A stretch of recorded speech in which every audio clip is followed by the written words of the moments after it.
All right, so let's take you to this matter now. Ukrainian President Volodymyr Zelenskyy says a proposed meeting with Russian President Vladimir Putin could be skipped if an agreement on a ceasefire between the two countries is agreed during technical talks in Istanbul. The Ukrainian leader told a press conference in Ankara that if Moscow failed to show any willingness to engage in the ceasefire talks, then other nations should put more political pressure, in fact, and economic pressure on Russia and impose further sanctions. Russian President Vladimir Putin has named a strong delegation that will travel to the talks. Let's bring in SABC News correspondent now, Trent Murray, joining us live from Tel Aviv with the latest. Trent, over to you. Just give us the latest on this particular matter.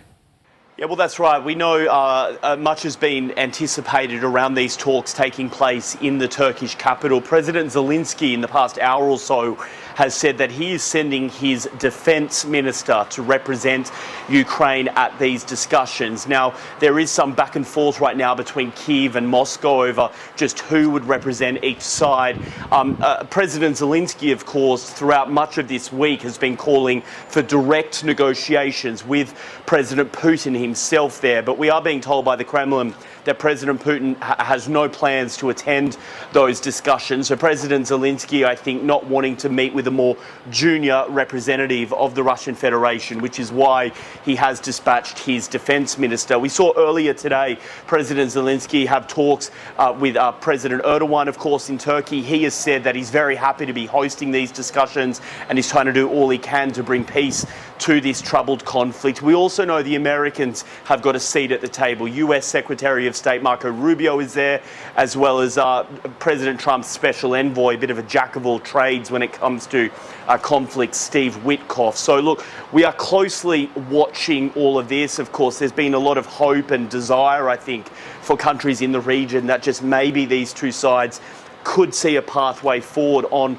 a resolution here. But right now it does seem that that much anticipated meeting between the two leaders won't be going ahead, but representatives from both sides will at least be having a discussion with both the Turks and the Americans acting as mediators. All right, let's leave it there for now. Thank you so much, Trent, for that update. Of course, Trent Murray coming to us live there from Tel Aviv in Israel for the latest in the Middle East. And this is all happening as President Trump has arrived in the United Arab Emirates for the final leg of his Middle East tour. We understand he told reporters earlier that there would be no movement on peace talks in the absence of a meeting between himself and President Putin.